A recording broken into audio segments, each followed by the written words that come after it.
Hi, I'm Tim. Welcome to Watchbox, and thanks for logging on. If you love this watch, email me, tmosso@thewatchbox.com, your purchase and pricing email question line for buying this or any watch you see on any Watchbox platform. Please reach out directly for pricing. My email is tmosso@thewatchbox.com.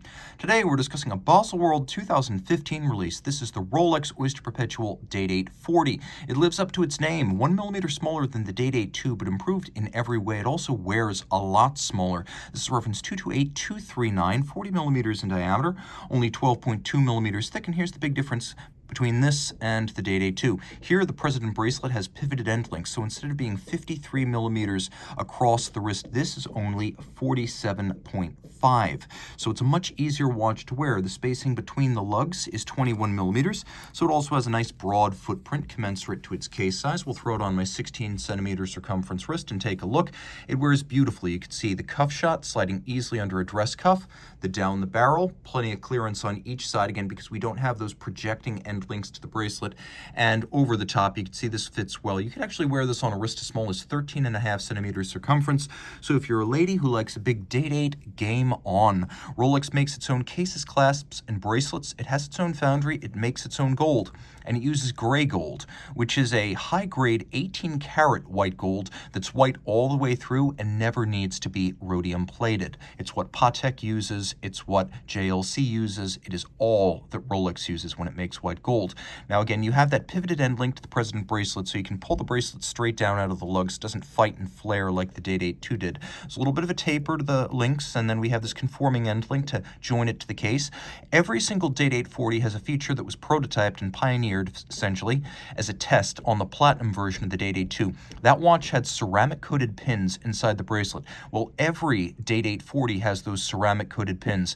They end Rolex bracelet stretch because the white gold links cannot wear down the pins. The stretch never occurs. Center links are polished, shoulder links are satinated, outer faces are polished, removable links are fixed by screws, and that on both sides, many to remove. You can easily size this. We have a thick gauge metal polished clasp. We have a crown clasp with a little pivoted crown profile that joins a beak and a hook together. You have to actually unlatch it to open it. It's not friction fit, so it's quite secure. Of course, the crown clasp showing you the partition point between the two halves. Your only clue is the 5-point coronet. The President bracelet was born with the original Day-Date in 1956. The watch has always properly been called the Day-Date, even though it's been nicknamed the President and the Presidential. The bracelet is properly named the Rolex President, and it contrasts with other Rolex bracelets like the Pearlmaster, Jubilee, and Oyster. The case is all of high polish with handsome tapered lug profiles. We have a lovely fluted white gold bezel, twinkling like cut gems, looking as though it has never been refinished. We have a twin lock crown in gold. You know that because it has the two dots. Screw down crown, solid oyster case back, 100-meter water resistance. All of the engravings on the dials of the Day-Date 40s are done using laser ablation, and that's what we have here. We have a Quadrant dial with lovely contrasting and somewhat clashing directional striations. We also have beautifully diamond cut and polished applique Roman numerals, including that signature Watchmakers 4. There's a chaptering outboard for reading the minutes. Numerals, hands, and logo are all white gold, so they won't tarnish or oxidize over time. We have a day and a date. The watch has subsidiary setting modes. Here's hacking seconds. And here is the double quick set. You pull the crown out to its intermediate position. I can quick set the day. I can quick set the date separately. Of course, the watch has a Cyclops eye magnifier, which is better suited to the larger dialed Rolex watches, as it tends to crowd out the 36 millimeter watch dials and smaller, but no danger of that here. It's beautifully proportional and quite functional. Underneath the case, back caliber 3255, bidirectional automatic winding. The old caliber 3155 jeweled staff rotor is replaced with a rotor bearing for greater shock tolerance. Pursuant to that, it also has a full balance bridge and a free sprung balance. It has a bidirectional automatic winding system that energizes a 70-hour power reserve. You've got the hacking seconds, the quick set date, a COSC chronometer certification.